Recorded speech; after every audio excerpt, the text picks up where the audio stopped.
Başından darıgan düşkün düşmanın doğun tüyün kulay bulduğun tüylü bütün yerinde tüttü çınlar urnuğun Mastaşkanı yumduğun başından kulay bulduğun Саламатсыздарбы, урматтуу бүгүнкү биздин Манас таануу теле таймашынын коноктору. Кыргыз Республикасынын Манас эпосу жөнүндөгү 2011-жылдын 28-июнундагы номер 59-мыйзамынын жана Кыргыз Республикасынын президентинин Кыргыз элинин баа жеткис руханий мурасы Манас эпосунун үчүлтүгүн жайылтуу, өркүндөтүү максатында Күнчүбак мектепке чейинки билим берүү уюмунун Айкөл Манас тобу даярдаган Манас таануу теле таймашын сиздерге тартуулайбыз. Биринчи тапшырма саламдашуу.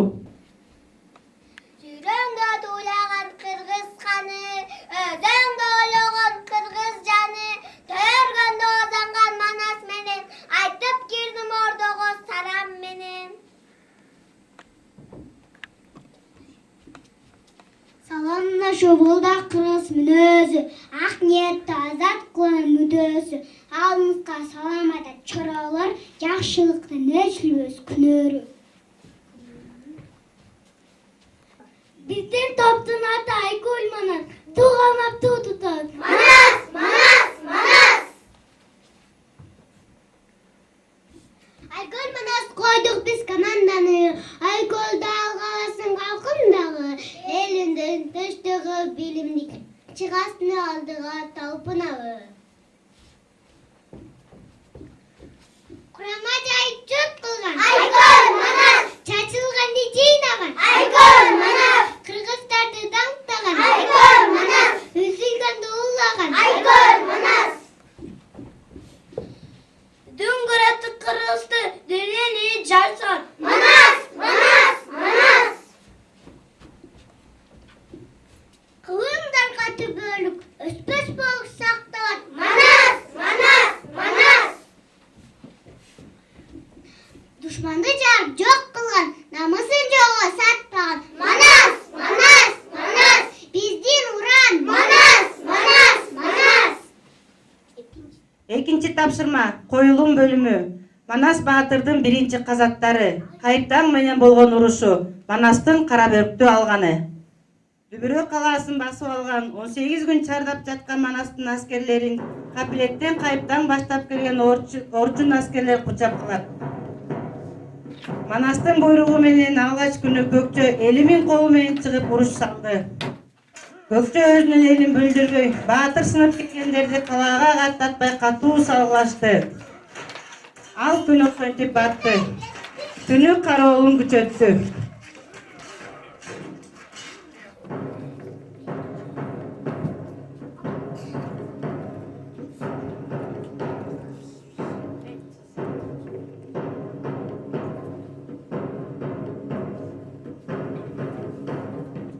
Эртеси Кытай тараптан 400 000 колу менен дүңгүрөп Догон баатыры келген экен. Кайыптан Догонго абалды түшүндүрүп, калаага кире албай, каруусу кетип, Дүбүрөк калаасындагы 300 000дей үйү, 3 туду бийинин дайыны жок экенин айтып, кайраттанып келген Догондо үнүн эсин чыгарды.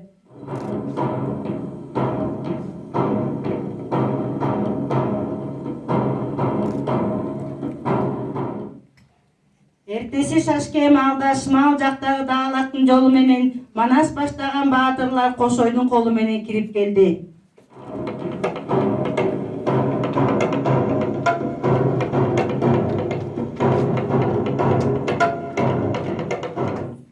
Кайыптан баштаган 100 000 капыры менен кыргын катуу болду. Манас менен Кошойдун колдору Дүбүрө шаарын алганда жекеге чыккан Капырдын баатыры Догон дөөгө кыргыздардан эч ким каршы бара албаганда Манас менен Догон бет келишип, Догон күрсү менен Манасты төбөгө коюп калды. Манас Айбалта менен Догон дөөнү тебетейдей жерге бир уруп өлтүрдү. Өлүктөр тоодой үйүлдү. Аганан согушта Кайыптан колго түштү. Душмандар туруштук бере албай туш келди качышты. Качкан душмандардын артынан Бакай кубалап жөнөдү. Кайыптандын кызы Карабөрк 30 жаакер аял менен качкан элдин артынан кайтарып катуу каршылык көрсөттү. Ат даңгыл деген колотто тосоотко тушулуп 60 киши өлүп Бакай жарадар болду.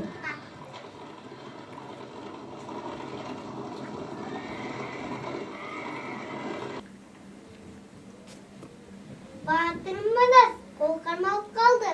Бакай жанадар болду. Атаң көлөдү Бакай. Сен жанадар болуп кайт деп тудай. Сабыр кыл Батыр, сабыр кыл.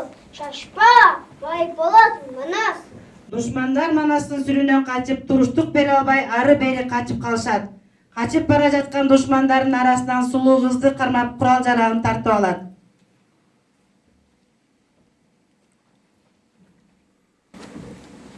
Душмандардын кыздары суктантып көзүмдү күйгүзөт-кү. Оба ха-ха-ха. Кайыптанын аялы качканда дагы 90 төгө жугартып качыптыр. Ха-ха-ха. Демек апам колго түшүптүр да, тирүү болсо болду. Сен кимсиң? Биздин тукумду корот кылган. Мен Жакыттын уулу Манасмын. Тегим кыргыз, касиеттүү Бакай кадган угаткан. Сен кимсиң? Мен Кайыптандын кызы Карабөркмүн. Элбиз Кокуша, жербиз Таныроо эле. Бир атадан 3 эркек, 2 кызбыз. Атамды мына сөтүздүк. Агам айтты эле, ошол Манас сен турбайсыңбы? Ой, Манас, кылыш чаңга болбойт. Басым түйіліп қасымдасам, Манаска бағынып бер. Манаска тұрмышқа чық. Жоқ, атамды өлтіруге Манаска тұрмышқа шықпай. Апа! Айланайын қызым, бардамды қатырып, өзім қорға түшіп келдім. Кыргыздын патшасы екен.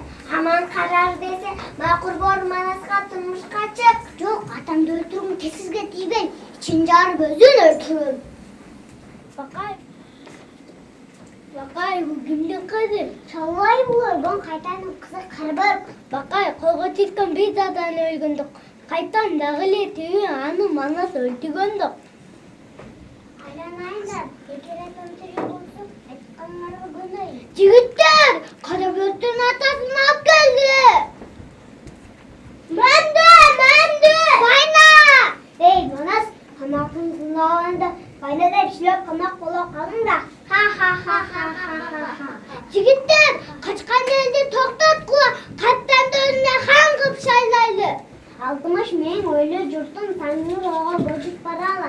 Ağara tiyip toy bereli. Кайыптан өз эрки менен кыргыз элине кошулуп, Манаска кызын берип, 2 күн, 2 түн той берет. Кайыптан динге кирди. Кыз берүүгө камданып өргөө көтөрттү. Ал өргөнүн жасалгасын жайсаң ырчы жарым күн ырдайт. Карабөрк кайнагасы болуп калган Бакайды атып жарадар кылганын эстеп уялып, андан жүзүн буруп качып таазим кылып жүгүнөт. Ызатына ыраазы болгон Бакай алкайт. Бул ызат элге жагып калгандыктан келин качуу салтка айланат. Кол жай-жайына тарап Манас Алтайга үйүнө кайтат.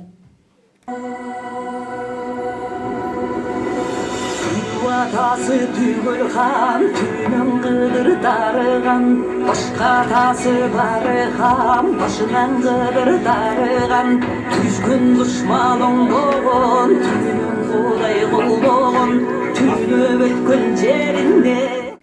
3-чү тапшырма Улуу Баян бөлүмү.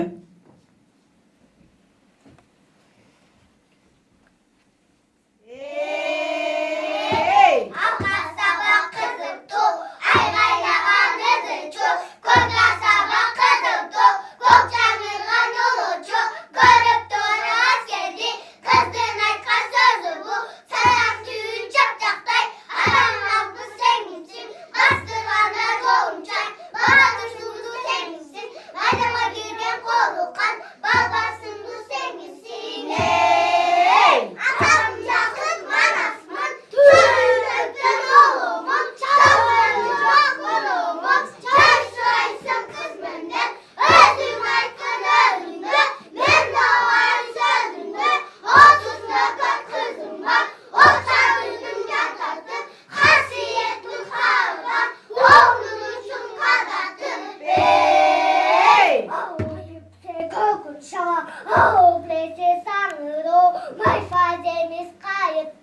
Karmak çaymet piyopal.